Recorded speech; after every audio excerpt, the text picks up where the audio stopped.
those children that may be feeling a bit wobbly, may find it a little bit hard to regulate their emotions. Now, I'm sure some of you will be feeling really excited about going to secondary school, and some of you may be feeling a little bit worried, a bit anxious, or even a little bit scared. And that's okay, because when we find things, oh, hang on. Oh, bear with me, sorry guys. Okay. Am I moving on? No. Not at the moment, no. Just bear with me. Okay, no worries. Aha. There we go. Hello? Lovely, yeah, great. So when we find those things a little bit tricky, it helps to make us resilient. And resilient means to keep trying and to bounce back when life's challenges are thrown at us. So right now, some of you are probably thinking, what does this old dinosaur know about how I might be feeling? Well, I shall tell you, this old dinosaur feels worried, and I feel a bit scared at times, and I get a bit frightened and anxious. And if I'm totally honest, I was really worried about coming on here tonight, because this is really new for me. This is really challenging for me to come on and talk like this. And also I was a bit worried I may forget what to say, or that one of you boys or your parents might ask me something really tricky that I might not be able to answer. So some of the skills that I have learned for myself and that I teach young people, I'm going to share with you tonight. There'll be a couple of small practical things that we will do together, and I'll give you some tasks to practice at home over the next few months. So I'm sure many of you have fears potentially of starting secondary school, about making friends, and certainly if none of your primary school friends are coming onto this new school, how much homework you will get, or if you can't find your way around this big school. And these are all really valid reasons to become a bit wobbly or anxious. And I can't answer all these, but I know that your teachers can. What I am confident though is that every single one of you boys watching have the ability to be able to push through any of those worries or fears that you may have, to be able to start this really amazing journey at this new school. And I say that because you would have dealt with similar changes. You would have gone from nursery to infant school, maybe infant school onto junior school. You may have moved house or moved area. And with each one of these changes, you would have become stronger, more confident, more resilient, and learned lots of new things along the way. So what can you do on a practical level to get you ready for secondary school? Well, one of those things is learning to tie your tie. Some of you may have a tie already in junior school, but many of you won't. And it's a bit like learning to tie your shoelaces or learning your times tables. It just takes lots and lots of practice. Another thing is maybe to get yourself an alarm clock so that you know that you can get up in time for school, and learn to sort of manage your own time yourself. Another thing is to have a recce of your way to school. Maybe that means if you cycle, getting a padlock ready to lock your bike up at school. Maybe your walk to school. Maybe you might even have to get on a train or a bus, which means that you're going to need to use an Oyster card or a travel card, or have enough money on you. And these are all skills that you can learn in advance of starting to make it a little bit easier. So by the time you start school in September, it will just be second nature. You'll be able to do it really easily. Another thing to have ready is to stick up a visual timetable, so you know what lessons you've got the next day, whether you might need cooking ingredients, whether you might need your PE kit. And that will help you to get your bag ready the night before, and having it all ready the night before with all the correct pencils and pens will stop you from running around stressing out in the morning before you're getting ready for school. So these are just some of the ideas And I will send a list out to Mr. Edwards to forward on to your parents for you to work through over the next few months. So I'm going to tell you a little bit about mindfulness, as obviously I'm a mindfulness coach, which basically means that I teach young people like yourselves how to focus and pay attention and really notice what's happening right now or in a certain situation. And it helps you to really notice how your body and your mind might be feeling. A big part of my workshops is including practicing breathing, which seems really strange because we do that every minute of every day to stay alive. But what I mean by breathing is really slow, deep, controlled breaths in through your nose and breathing out slowly through your mouth. So I want you all to have a little practice now. You can close your eyes and you can put your hands on your chest if you feel comfortable. If not, just drop your gaze so you're looking down. And I'm going to count your in-breath for 3 through your nose. And we're going to pause it just for a moment. And then we're going to breathe it out really, really slowly. So we're going to do that 3 times. So let's go. Breathing in slowly through your mouth, through your nose for 1, 2, 3. Pause and breathe out slowly through your mouth. 3, 2, 1. Let's do that again. Breathing in slowly through your nose. 1, 2, 3. And breathe out. 3, 2, 1. And the last time, breathing it in slowly. 1, 2, 3. And breathing it out. 3, 2, 1. Did you feel your chest rise with each breath in and then go back down again with each breath out? How did you find that? Did it make you feel a little bit more relaxed, or did you feel a bit silly to start with? I know that sometimes can be the case when you haven't done it before. But try having a practice of that breath several times a day. The more you practice, the easier it becomes.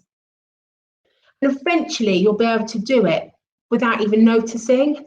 And what is really great about that breathing is that you can practice it at any time of the day, anywhere, and no one needs to know that you're doing it. So it can sort of be like secret breathing. And it's really good for you to do when you might be feeling a little bit wobbly or a bit nervous, because it helps to calm our brains down and helps us to focus and concentrate.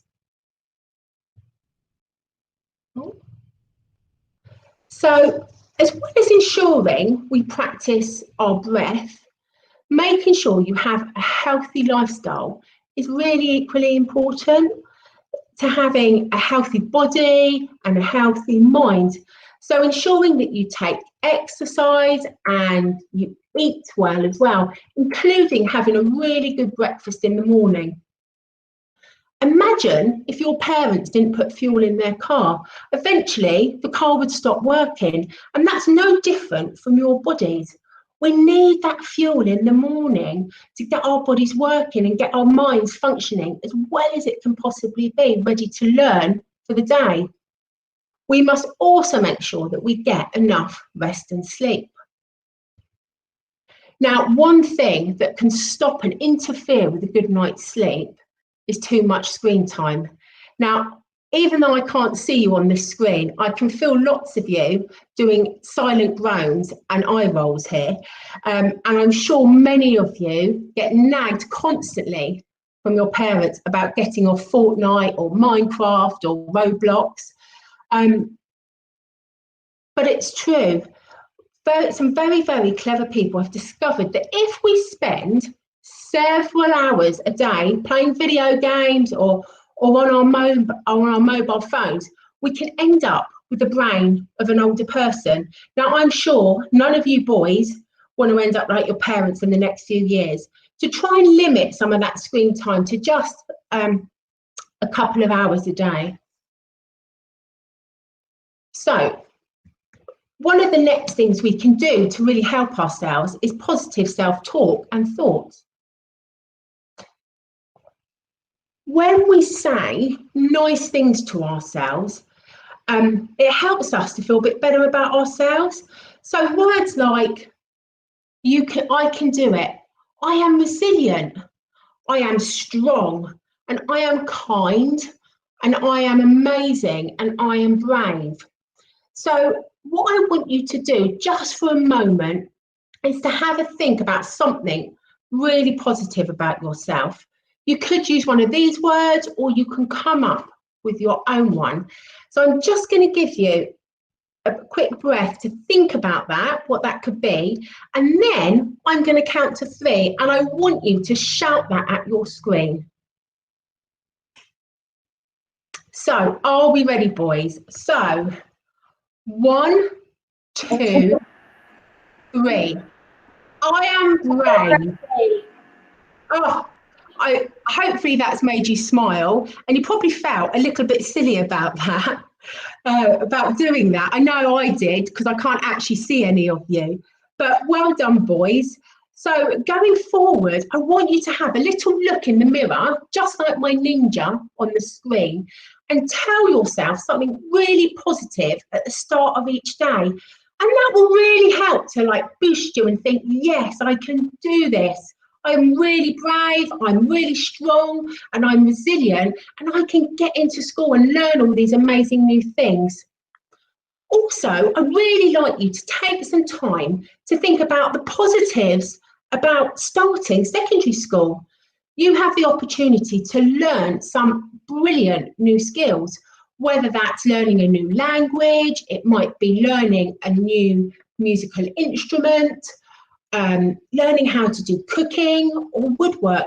And what's really great about secondary school is that the teachers are really passionate about their subjects, because they've chosen to teach this. They've gone through university to learn how to do this, to teach young people just like yourself. Also, you have the opportunity to meet lots of new people and make new friends. And imagine, you might find that friend that is for life. How amazing, boys, would that be? I know many of you, if you would put your mind to it and remember the first time you tried something new.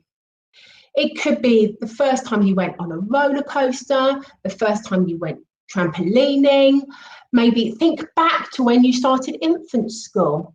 I bet you felt a little bit nervous, or even really nervous, but I bet you told yourself you could do it, and I bet you did it, and I imagine that you felt really, really good about yourself after. But also remember all the other students that will be starting with you, and some of the teachers will all be feeling a little bit nervous and a little bit wobbly on those first few days, as all of it will be new to all of them. But have a think, in a year's time, you won't be the new kids anymore, but you'll be those boys that will potentially be showing all the new year 7s around that school. And it will be like second nature for you. All those worries that you may be having will certainly be gone. So lastly, what is really, really important is that if at any time that you might feel like a little bit wobbly or worried about not only changing schools into year 7, but at any other time really in your life, it's really, really important that you find someone to speak to who you trust. And that could be a parent, it could be an aunt or a grandparent, or a friend or a teacher. Because actually, when you talk about it, you can get some early help and advice and support, and you can start to feel a lot happier and calmer and safer. When we talk about our problems with other people, it helps us to find solutions and share that burden. There's an old saying that goes, a problem shared is a problem halved. And that's really true. People really want to know if you're struggling. So please, please, please do not suffer in silence. It really is okay not to be okay. But also, being a good person and a kind person is also taking the time to look out for others who might not be coping very well or might need a little bit of extra support. And maybe just saying hi to them, how are you, could really, really make someone's day. And quite frankly, and I'm sure you agree with me, boys, the world could do with a little bit more kindness in it. So everyone, just having a quick little recap there. Let's have a little practice of your breathing like I showed you over the next few months. Try and do that several times a day, maybe when you're washing your hands or you're having a drink, so that it becomes habit. And like I said before, the more you practice, the easier it becomes. You'll see the benefits much quicker as well, and it will become second nature to you. And every morning, I want you to look in that mirror and tell yourself something really, really positive. And lastly, I'm going to send that list to your parents of all the practical things that you can sort of having your alarm clock, learning how to tie your tie, ready, so that by the time you get to secondary school, with all these things in place, it's going to be a breeze. It's going to be an absolute breeze. So I will send that stuff onto your parents and try and have a little go of that. And thank you so much, boys, for listening. I feel like I've sped through that really, really quickly, because usually I have interruptions of people asking lots of questions. So if you have any questions, boys, I'm ready here waiting for you. So thank you. Thank you very much for listening, everybody.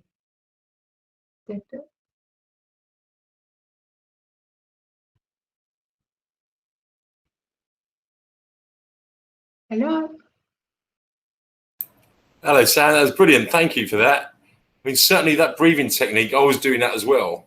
And I know next time I miss my train going to work, I know what I need to do in the morning is to take a deep breath. Okay, that will help, certainly. Absolutely, absolutely. That was brilliant. Thank you. Did you want to do a bit more to parents now, or did we want to do some questions from parents? I mean, what did you want to do now, Sam? I don't know if the boys have any questions they want to ask, and then we can go maybe on to the parent presentation. That might work better, and then the boys can go off, can't they? And yeah, absolutely. So, is there any questions, boys? Any questions? Anything they want to ask? They can do it now. I think they've gone off to practice their breathing technique, so that's good. Or to sunbathe in the garden. So no, that's good. No, thank you for that, Sam. That's brilliant. I think we're okay to move on to the parents then. Any questions at all from parents maybe now? Are we okay to do that? Okay, brilliant. I think it's back over to you then, Sam. If that's okay. So let me try and share my screen again. Bear with me. Thank you very much.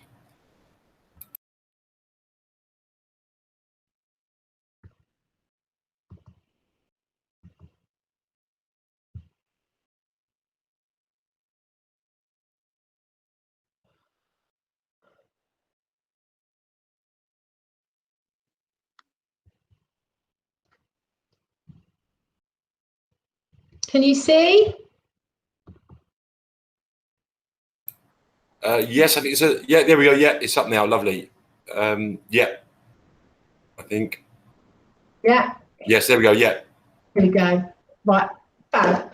So, hi everyone. And first, I'd just like to say thank you, Mr. Edwards, for inviting me along to come and talk this evening to your boys and now you lovely parents. And this is in association with the Grace Deer Trust.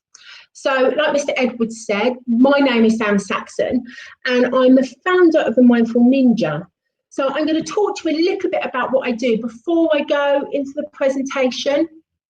So I work in schools and teach mindfulness and emotional well-being to lots of children of all different age groups. And I run groups for children who suffer with anxiety or need a little bit of support with emotional regulation. I feel incredibly privileged to have recently teamed up with the Grace Deer Trust, and I know Alicia is here tonight watching, who are a mental health charity. And the Grace Deer Trust was set up by Grace's friends and family after she sadly took her own life after battling with depression since the age of 13.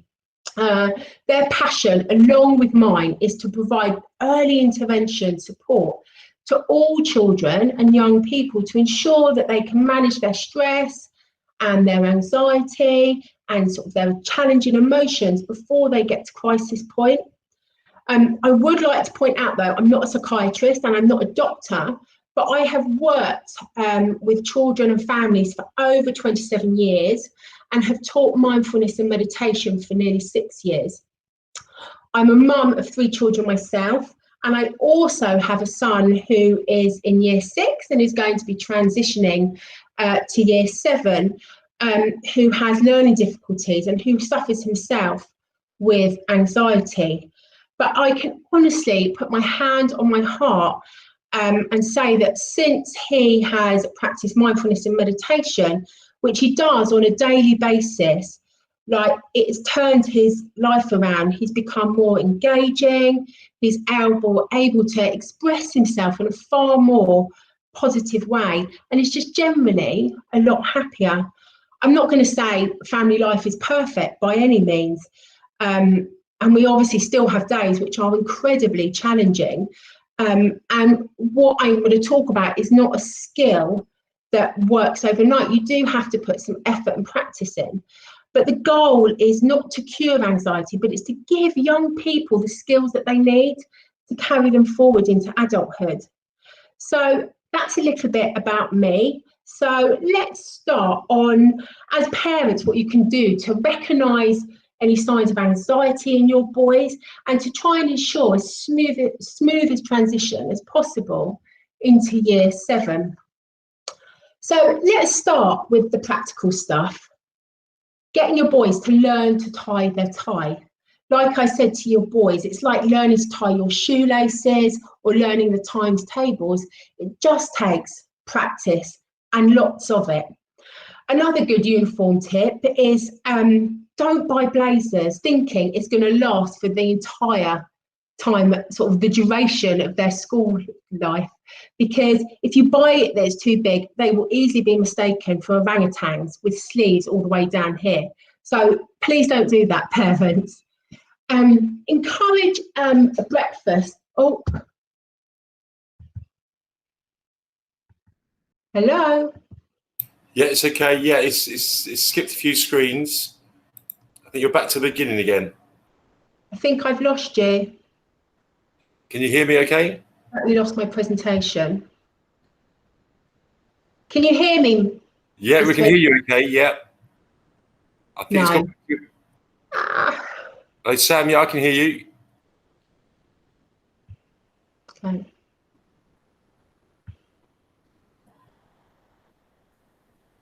Okay, Sam, yeah, we can. Why have we lost?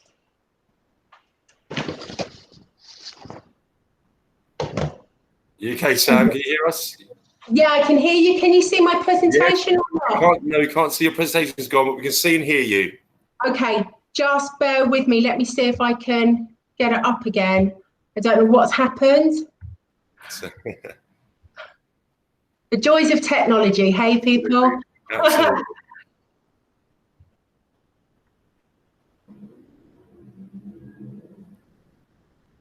Let's have a look. Can you see? Oh, Yeah, it's coming. where are we? So,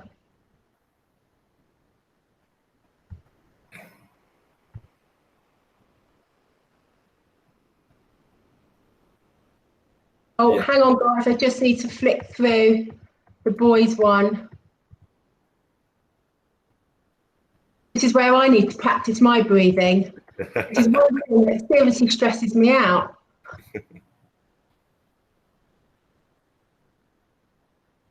Let's have a look. Where do we get to? There we are. Yeah. So you can see practical ideas. Fab. So encourage them to have a good protein-based breakfast. And like I said to the boys, imagine not putting fuel in your car. It would eventually stop working. And this is obviously no different than our bodies. They need that fuel in the morning to get their bodies and their minds functioning really well. Also, maybe pop in a couple of healthy snack bars or something for them to eat after school. It will help with their mood, certainly before they get home. There is nothing worse than a child who is tired, a little bit anxious, and extremely hungry. Trust me, I've been there, and it's really, really not a good combination. So get them an alarm clock so that they can start to get good at timekeeping, and maybe even if you've got an Alexa at home, setting timers on there saying you've got 20 minutes to get out the door and you've got 10 minutes to get out the door. Can really help, and actually it gives them a little bit of independence as well. Do a recce of your route to school, whether that's cycling or walking. They may need to get an Oyster card or a travel card to be able to travel on trains and buses. But again, that's something you can do as a family. And the more you practice it, the more confident they'll feel about doing that in September. Encourage bags to be packed the night before with everything they need for the following day, including PE kits and all their books. And having a visual timetable up will really help them do that independently so that you're not having to chase them to do stuff. And it will also help with them not getting stressed or anxious in the morning that they can't find anything. So what are some of the symptoms of anxiety and how might that show in your boys? So some of your children might start suffering a little bit with headaches. They might start to get a little bit tearful. They might have trouble sleeping at night. Their mouth and throat, they might complain that it's dry or that they're coughing, or they may be finding it difficult to swallow. I know myself that when I'm feeling a bit nervous and anxious, my mouth becomes really, really dry and I feel like I need to drink a lot. And also their chest area, they might be able to feel their heart beating. And not so much with children, but certainly as adults, when we can have a panic attack, it can really feel really quite intense and extreme, so much so that it can almost feel like we're having a heart attack. And then the stomach area, they might start complaining of tummy aches. They might be complaining that they feel a bit nauseous or sick.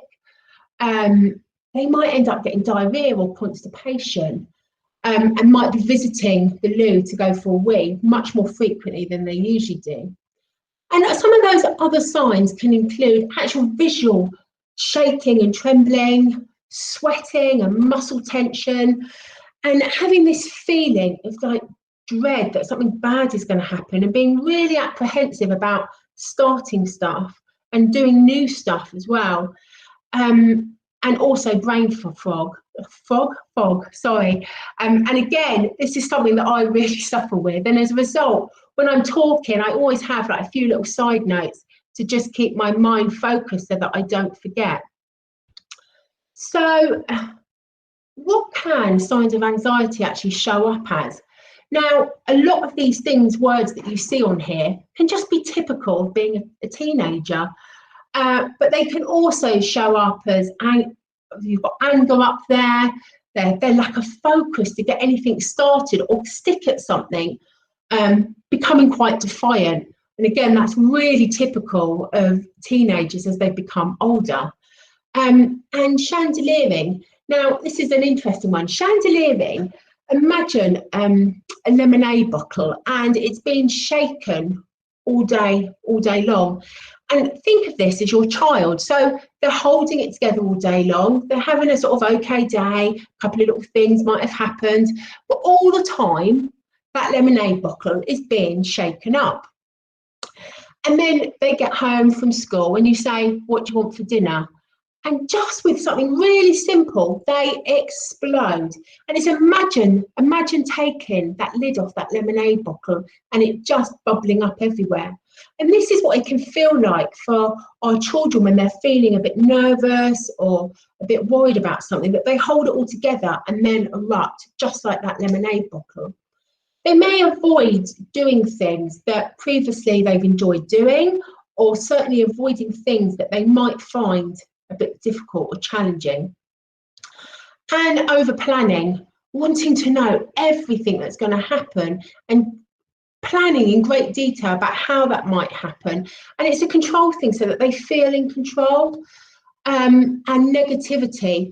I know my son, this is one thing that he really struggles with. He might have had a really, really good day, and one little thing that might have been just a really tiny negative thing, and that's the one thing he will focus on about that bad thing, and he'll sort of forget all the good stuff that's happened during the day, and also have difficulty sleeping. They might have just restless nights, find it really hard to actually just get to sleep. And again, this is something that I suffer from. I'm sure many of you, if you've been a bit worried about a job interview or having to do a meeting at work, sleeping the night before can be quite hard, and you end up clock watching, don't you? And thinking I've got 4 more hours left to sleep. So that can include difficulty sleeping too. So what can we do to support our Year 6 boys? So don't avoid things that make your child anxious. Helping children to avoid the things they are afraid of will make them feel significantly better in the short term, but it can reinforce their worries and anxieties in the long term. If a child is uncomfortable in a situation and they're getting upset or a bit distressed, and then the parents sort of whisk them out of there or remove the thing that they are afraid of, they learn that as a coping mechanism, and that cycle then has potential to repeat itself time and time again. Express positive but realistic expectations. You can't promise your boys that his fears are unrealistic, that they won't fail a test, or that another child will laugh at them in assembly. But what you can do is express your confidence in them, that they're going to be okay, that he'll be able to manage it, and that he can face his fears. And over time, that anxiety level will drop, and this gives him the confidence that your expectations are realistic, and that you're not going to ask him to do anything that he finds that he can't handle, that he really, really can't do. So respect their feelings, but don't empower them. I find this really hard because I've had to take a step back on times and think, you know what, I just got to let him feel those feelings and respect them and stand back. And that can be really hard as a parent to do. But it's really important to understand that validation doesn't always mean agreement. So if your child is feeling a little bit nervous and about making friends in new school, you don't want to belittle those fears, but you also don't want to make them bigger and amplify them. What you want to be doing is listening and being empathetic. And I'll talk a little bit more about listening to our children a little bit further on along this PowerPoint. The message you really want to be sending them is, I know you're scared, and that's okay, and I'm here, and we're going to get through this together. And that can involve having a conversation with your form tutor as well, working together as a team to get through it. The next one is, don't reinforce your child's fears. What you don't want to be doing with your tone of voice or your body language is that maybe this is something you need to be nervous of. Let's say your son has had a negative experience with change before, and the next time there is change, like going on to Year 7, you as a parent might be feeling a bit anxious and unintentionally send that message that, oh goodness, you need to be a bit worried going into Year 7. we know the boys are changing school, and it's important to really normalise that for them, not going on about it every single day and making it if you make it like a big deal for them, it can really reinforce those worries and concerns that they may have.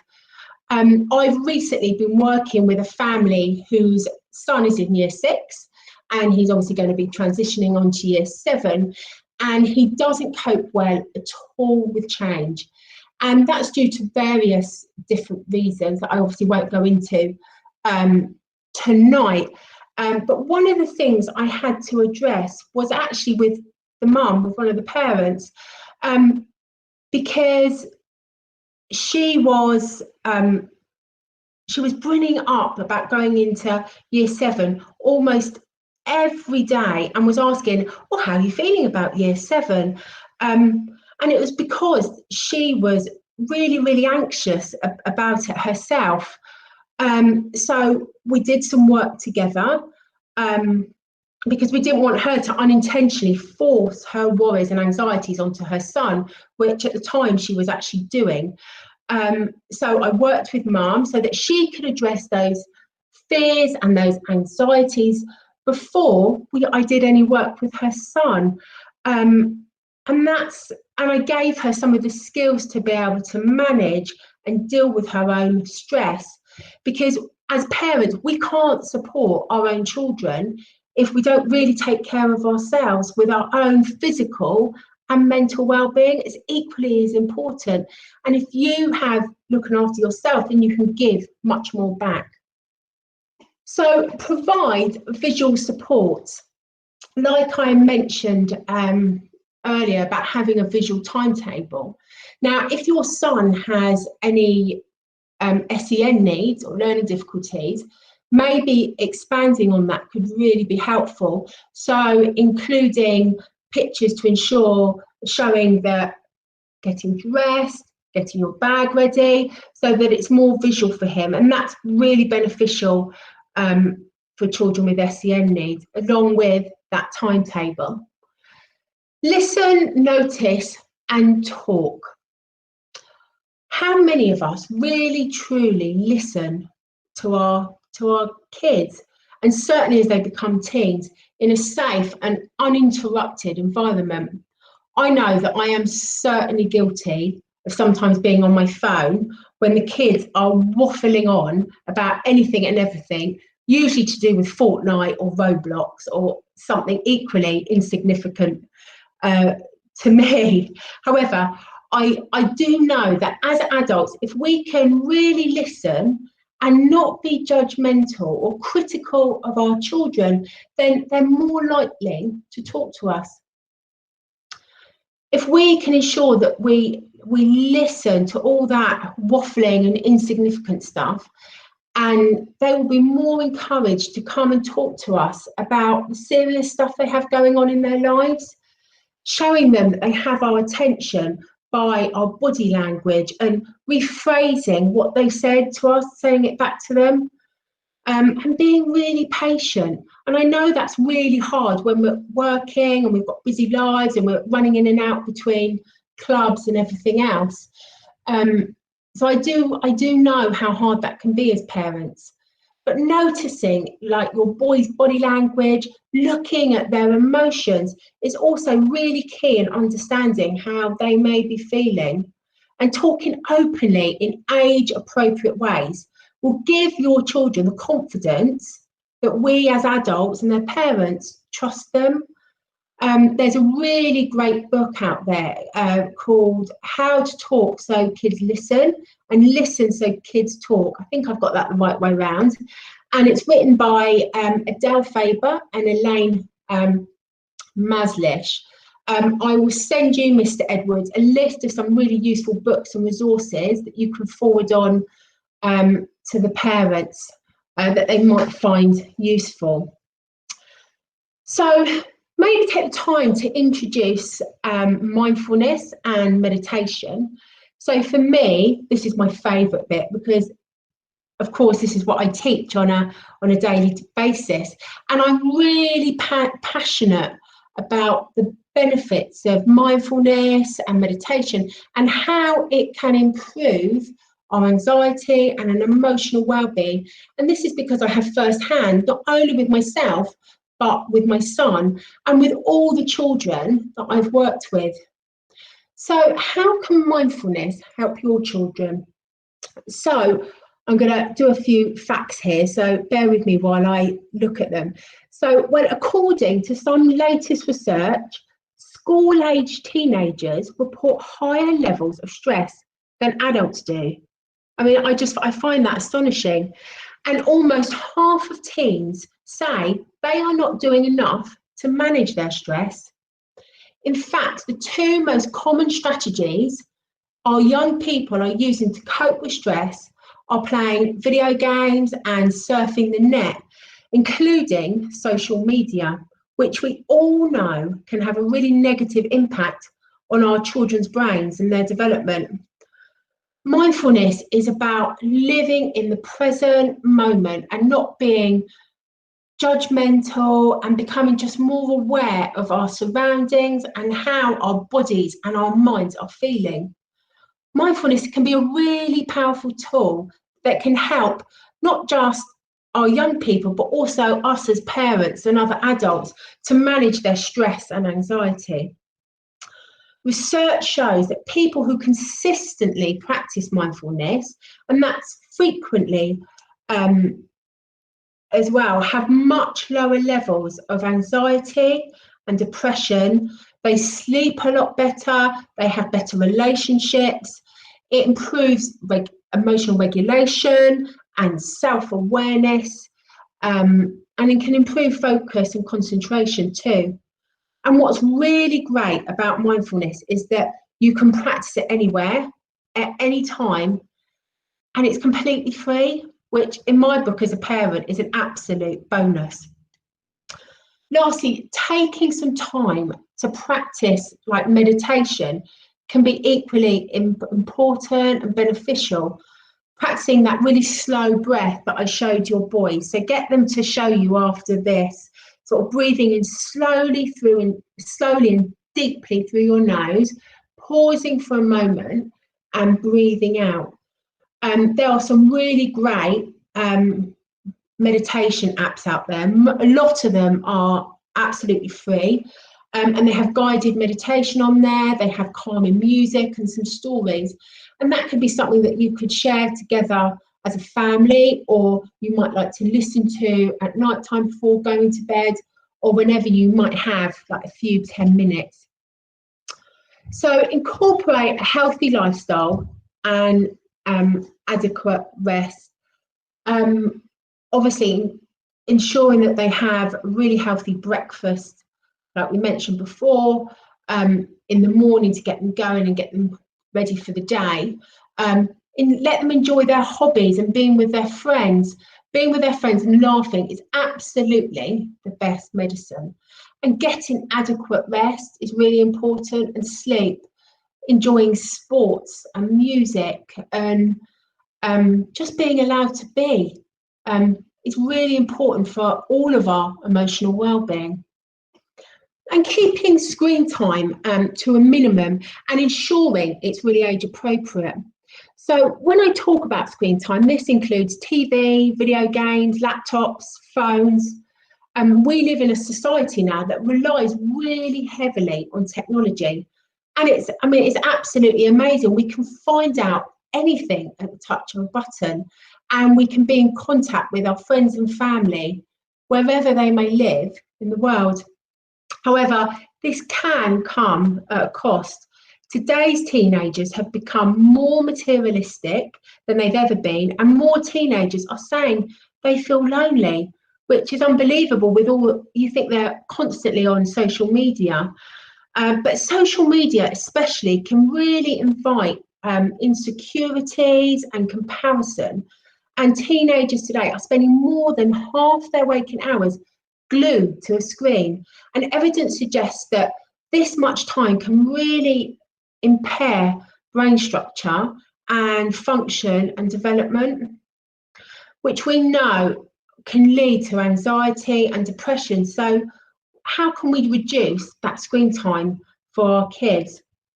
So modelling healthy habits, not as parents spending all our time scrolling through Facebook or picking up emails, like putting your phone or your laptop down to spend like really quality time with the children, because if they see you do it, then they're going to be more likely to do it too. Establish really clear rules about electronics in the house. And this includes multitasking as well. Say we're not having devices or phones while we're having dinner.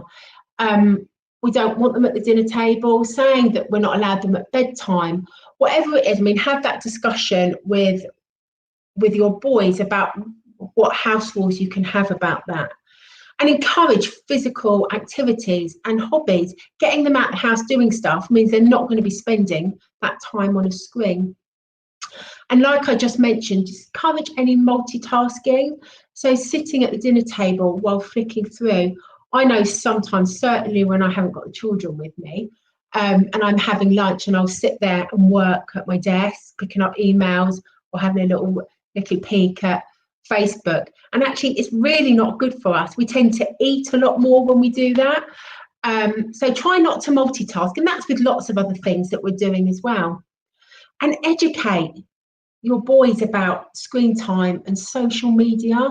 They're at that age now where actually they'll probably not enjoy that conversation, but they can certainly accept it. And if you talk to them and are honest about it, that can really help them. Ensure things like films and YouTube videos are all age appropriate.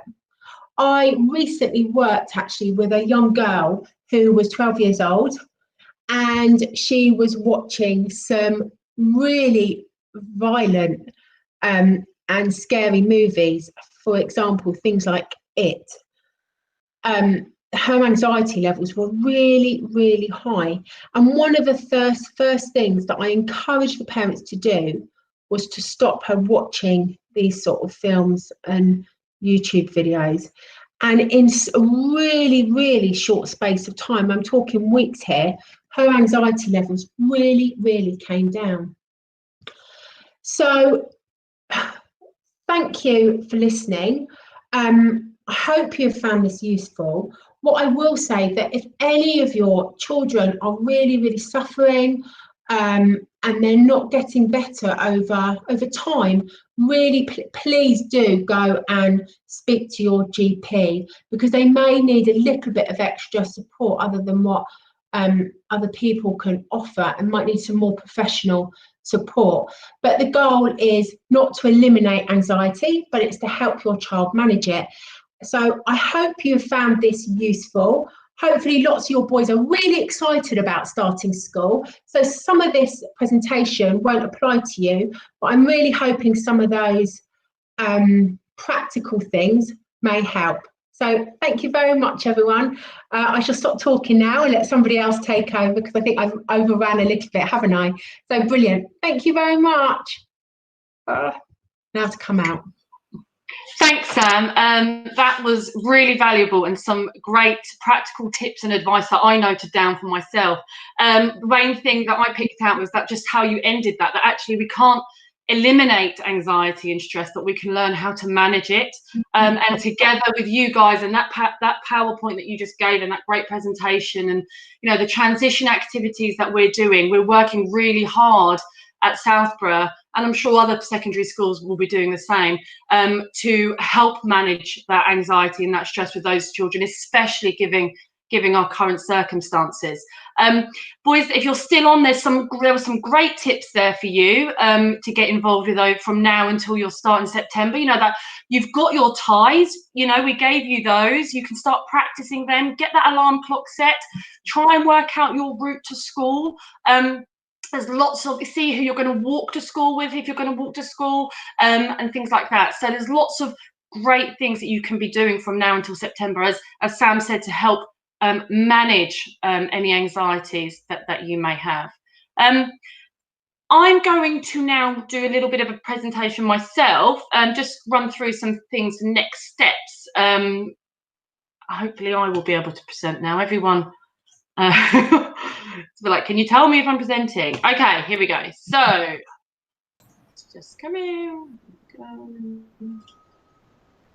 Mr. Edwards, can you see that? Yeah, it's coming. Yeah, there it is. Fabulous, Yeah, fabulous. Okay, guys. So what I want to do now is I just want to go through some next steps with you, obviously with this high school transition workshop. Now, as I said, that transition workshop presentation from Sam was fantastic, and we've been doing lots of work at Southborough as well. We've met some of you already. We've met the majority of you already. I've met some of you guys on Google Meets with your primary schools, and we have been working really closely with your primary school teachers and your primary school Senkos. And guys, they have been absolutely fantastic. If one thing I've taken away from this experience of, you know, trying to do this transition in such circumstances where I can't go into school, is that your teachers know you very well, and they have offered us incredible individual information on all of you. What things you need support with, what things you're good at, what things you enjoy, groups of friends who you have.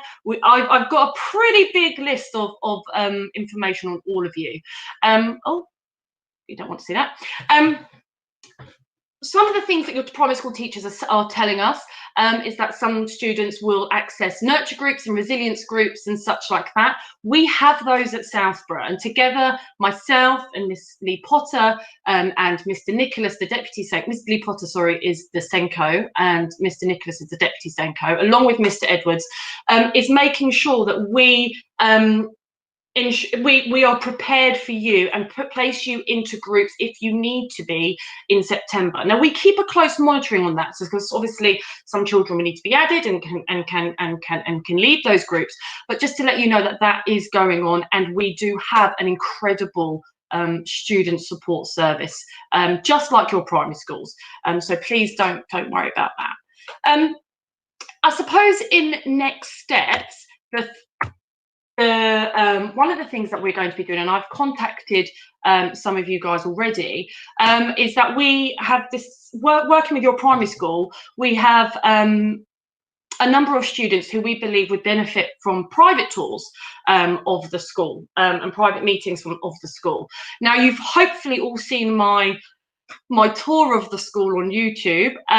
Please do use that. Please do watch that all the time to familiarise yourself with the building. But we have recognised that there perhaps are some more children who would benefit from that. And I have been in contact and am in contact with a few of you to arrange that over the next couple of weeks. The other thing, I suppose, that is coming up in the next couple of weeks is really exciting for you, Year 7.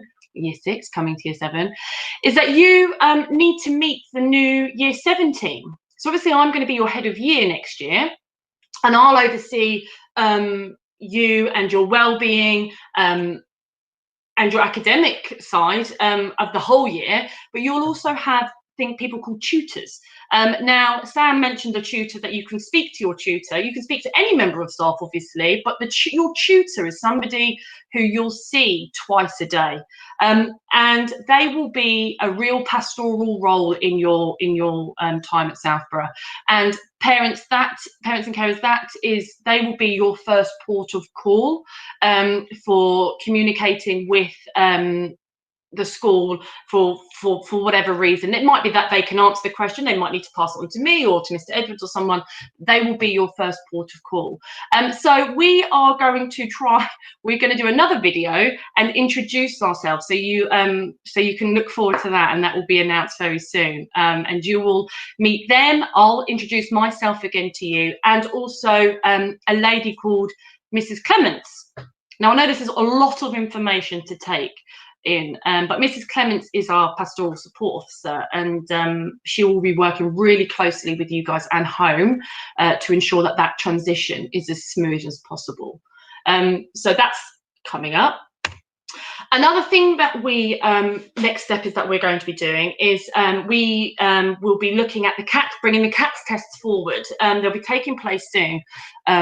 In July at some point. The school will be in contact with you about that. Now, we usually run these CAT tests. They're non-content tests at the beginning of September. Now, owing to COVID, and the current situation. Obviously, you guys weren't able to sit your SATs. So we would like a little bit more data on you. As I said, they're content free. It's not anything that you needed to be studying for in primary school or anything like that. So we don't need to worry about them, but it is good for us to get some data on you guys as well, to go alongside the valuable things that your teachers are saying. So we'll hear some more about that. I hope you have all seen Mr. Edwards's, he sent out a Google form, I think about a week or two ago, about registering your interest into a fantastic summer school that we want to run. Now, the summer school is going to be in the first 2 weeks of August, and it's going to be a mixture of academic catch-up, some PSHE and transition activities, and then some really fun activities in terms of sports and arts and dramas, and things like that. So it will last for 2 weeks, and there's lots of information available for that. But if you haven't, parents, can you please register your interest or not with Mr. Edwards, so that we can kind of get the ball rolling and give you some more information about that. We have one more bullet point. Sorry, there's lots of information here. Sorry. One more bullet point. Class charts. Now, as I said, lots of you have been into the school already and have had meetings with either myself or another member of staff, and you will have noticed the word, you would have heard the word class charts. You will have also hopefully read it on our online transition guide. Now, class charts are a fantastic platform that we use. It's a communication platform, and it is key to Southbury, and it works really, really well. We have, for the first time, been able to get login codes as early as now. We have all of your login codes for parents and for students now, so they will be sent out to you very soon. From now until then, what I recommend is that you look online. I think you were given a paper copy of the parent and the student guide, but also it's available online if that's gone missing. But look online, familiarize yourself with this app. It's a free app that you would download onto a device, onto your phone. You can also get it up on a computer, and it's where your timetables will be stored. It's where your positive points will be stored. It's a communication tool between home and the staff, and that's when I said about that tutor would be your first port of call. So do familiarize yourself with those. Those codes will be coming out very, very soon for you, and it's brilliant that we've been able to get them out so soon. Usually they don't come into maybe like September time, so that's brilliant. So yeah, that's my next steps, I suppose. Leading on from Sam said, I know, Sam, you're going to send out a book list. I've actually read that book you were talking about. It's really good. There are some websites here that this PowerPoint is also going to be on the website for tomorrow, but some websites that you can access if you want to do a little bit more reading around transition and dealing with anxiety and managing anxiety. I know the BBC website have created some amazing things on their website for us to look at, and you've got a whole long list there for both parents and for students to help prepare yourself for the exciting start, hopefully in September. But as I said, this will be sent out to you as well. So I think that's pretty much it. But so thank you so much for listening to me. It is so bizarre, as you know, talking through this, and as Mr. Edwards said, had we not been in this situation, you would have been in the hall and we would have given this presentation to you in like that. But thank you so much for logging on and coming tonight. As Mr. Edwards said, if you have any questions, we'll hang around to answer some questions, or you can type them in. I'm going to stop sharing now and go back to my full screen, and you can type them into to the comments box, and we'll be here to answer any questions. Okay, thank you. Lovely. Thank you, Miss. Thank you very much. And thank you all. And thank you, Sam, as well. That was brilliant, that. I mean, the only thing I will add to that, before any questions come in, is certainly in terms of class charts, and that's something you'll hear, as Miss King said, you'll hear us say quite a lot about, certainly me, because I oversee it. You can see Miss King laughing there. But But to add to that, you'll see the timetable, the homework, but there's also a well-being section on that class charts. And that's something new for next year. And what that means is that staff can track and monitor well-being of a student. But more importantly, students and parents can do that at any time. So that includes sort of holidays, weekends, after school. Students, parents can log on to the app or class charts. There's a well-being section, and they can make a report of the well-being of themselves as the students, or the parents can do that. And that's directly, obviously, fed back to the school. And if there's any real concerns on there, it's flagged up as an alert, and then we make sure that the right people are aware, and we can respond appropriately. So that's something new that we're bringing in to make sure that we are supporting all students, all parents, the very best we can at all times, not just in school, but out school as well. So that's something that's really important. As Ms. King said, we're really lucky that we've actually got the time now to send those login details out. Normally it happens the first day back in September, but we've got a bit of time now to send it out so you can familiarise yourself with it, get used to it, look at the well-being, look how it works, and we're all good to go in September. So that is brilliant. So thank you for that. And the only other thing I would add on top of that is, because we got the system ready this year, the first time we've done this early, and it's not down to us, normally the systems that we use, we are likely to send out timetables to year 7 as well, current year 6s. So what we're likely to do in the next week or two, you'll get your login details for class charts to see that information. But with that, you will have your timetable that you will have when you start in September as well. So really important information that Ms. King spoke about, Sam spoke about, all those things that will help you with this transition period. So that's the only thing I really need to add. I'm going to stop talking now and give the parents and students a chance now. So if you did want to say anything, unmute yourself and ask a question or put it in the chat box. So is there anything from any parents or students? Would they like to say anything at all? Hello. Hi there. Hi. We got placed at the school a bit late, so I'm not sure I have information about the summer school. How to register, please?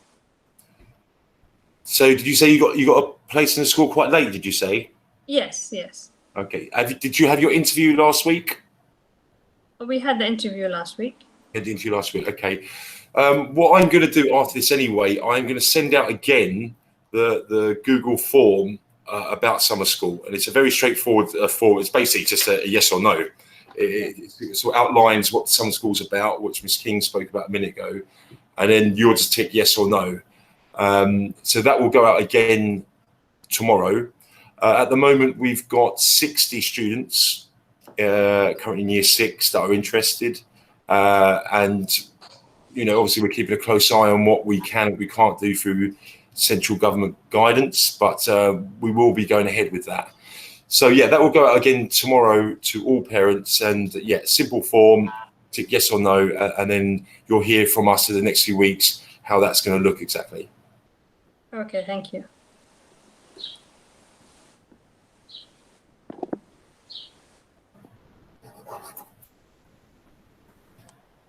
Hello? Hello there. In year 7, will we have or throughout the school years, will we have set 1, set 2, set 3, and so on? So are you talking about setting by ability? Is that what you mean by? No, sets, set 1, set 2, and all the way up to set 8. Okay. What we tend to do is so what Ms. King will do with the transition team over the next few weeks. So she spoke about Ms. Lipati, the Senko. She spoke about Ms. Clements, the pastoral officer. They will sit together. They will look at all the information that they've been given from your teachers, and they will look at what's best for you and what classes for you and your friends and the other students coming in. And they will put that together in the next few weeks. In terms of setting and streaming, we don't do that as such. There's one subject, maths, that we do look at putting in ability-wise and setting and streaming. But what we do in year 7 is mixed ability through their form classes. And that's through sort of study and research shows that learning is best. It happens best when through mixed ability class grouping. So we don't necessarily do that for all classes, but certainly for certain subjects like maths, we do look at certain streamings and certain settings that we do. But when you start in September, it'll be all mixed ability, all in your form class. Then with the first assessment that comes around, which is normally end of October, we look at those assessments and we take it from there, certainly for maths. Oh, thank you. Okay. Good question. Yeah, absolutely. Well done. Hi there. Hi. I just wondered if you could help me. Unfortunately, we couldn't make the first date that was given to us for our parent meeting with you. Some very nice ladies on the phone, I have to say, really helpful. I haven't actually heard back from anyone with regards to another date. Did you? Oh, I think did you phone yesterday? No, I haven't. Oh, okay. I thought I'd spoken to someone from yesterday. Okay. I'll take your name down now, and I'll get back to you myself and organise a different day for you. Okay. Yeah. So my son is Owen Hill. Lovely. Thank you. Sorry about that, Miss Hill. No, that's sorry. fine. I just want to make sure that we're still on the list somewhere. Oh, so. yes. You're there. You're there. I missed it as well. We missed the meeting as well. My son's called Curry. Yep, I'm recognising all of these names. Obviously, I'm speaking to your primary schools every day, and it's yeah. Okay, fantastic. Thank you. No problem. Would it be that you wanted to both come in? I'll call you tomorrow. That's fine. We can organise that over the phone. Thank you. No worries. Anyone else? I think that's it then, really. Obviously, for me, I'd like to say a massive thank you, obviously, to Sam. That was brilliant. And again, I learned stuff from that myself. Certainly the breathing techniques, I'll make sure I'll be using that. So it's very useful. And I really appreciate your time putting that together, Sam. Alicia, I don't know if you're still here, Alicia, with the Grace Deer Trust. Still here. Yes, hello, Alicia. Yes, and as sort of Sam mentioned at the beginning, a charity that we work very closely with and does some great work with the school. We really appreciate your support. So thank you to everyone. Thank you to Miss King. Thank you all for coming along. Hopefully you found it useful. Sorry for keeping you up the sun. I do apologise for that. This will be on our website from tomorrow on our transition. So if you want to go over it again, feel free to do so. But that brings us to the end of the workshop. So thank you all for attending, and we'll be speaking to you all soon. Thank you. Thank you very much. It's very informative. Thank you, everyone. Thanks very much. Bye. Thank you. You're welcome. Can I ask you quickly a question? Sorry, I forgot to ask this. What is the sports? How is the sports in year 7? Sports. So in year 7, they will have 3 lessons of PE a week. So they have a single lesson and a double lesson. So the single lesson will be 50 minutes, and that's obviously in our gyms. We have 2 gyms, an Astro and a playground. And then we have a double lesson over our school fields, which will be an hour and 40 minutes. Okay. Our extracurricular, our PE department, I think they sleep in the school. I think they live in the school.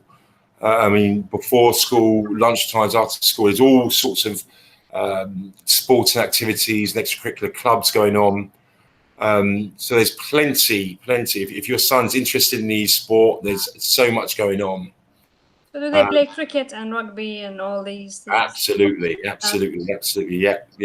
There's teams for every sport. They're entered all competitions, local competitions, borough, London, nationals. There's, as I say, clubs every week. Normally it's sort of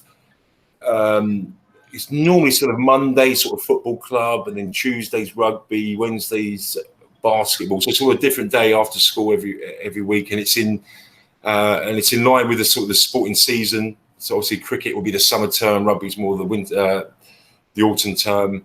But certainly in terms of sport, there's so much going on for the boys. There really is. And on top of that, there's things like the Duke of Edinburgh Award, cadets, Wimbledon ball boys. It's a real strength for the school, and as an all boys school, it should be. Yeah. So certainly there's plenty going on for sport. Is that after school? Is that a part of being after school, not actually within? Absolutely. What I'd recommend that should be, and I'm sure it is. Yeah. So you go onto our website, look at our transition page, and we've got extracurricular activities that are there. So it's got all our sports there. It's got our jazz clubs, chess clubs, every club you could think of. Clubs I didn't realise we even done myself actually when I looked at it the other day. But there's plenty of things on there. Absolutely, they're all free, of course. Yes, this Edwards, this is a question that I get asked quite a bit. If are they free? And yes, all of our extracurricular activities before lunch and after school are free. Absolutely, and the school's the school's busy from 7:30, 8 o'clock in the morning. Kids turning up, and it's still busy till 5, half 5 at night. Boys still hanging around, get involved with the clubs. They're not as formal as a normal lesson. Certainly, if you go to sort of the sports clubs, we want to make it a bit more fun, a chance then to meet new friends and things like that. But certainly, it's down to them. They just turn up, bring their kit. If they like it, they go next week. If they don't have to go again. So it's great for them, and they've got so much opportunity to get involved in so many things, and that's not just with sport, outside of sport as well, as I say. So many clubs. But certainly look at our website, and there's a section there about extracurricular, and that's all the things that go on outside of the lessons as well.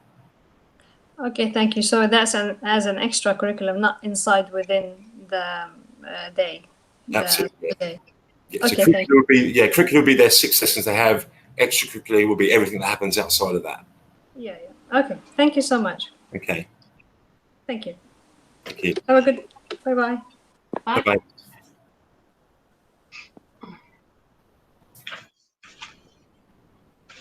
Okay, I think that's it. Okay, well, thank you, everyone. Brilliant. Thank you for having me. No, thanks so much. That was brilliant. That really was. I really appreciate your time. So thank you so much. Thanks, Sam. Brilliant. Now, thank you, everyone. Take care. Thanks a lot. Bye. Bye. Bye.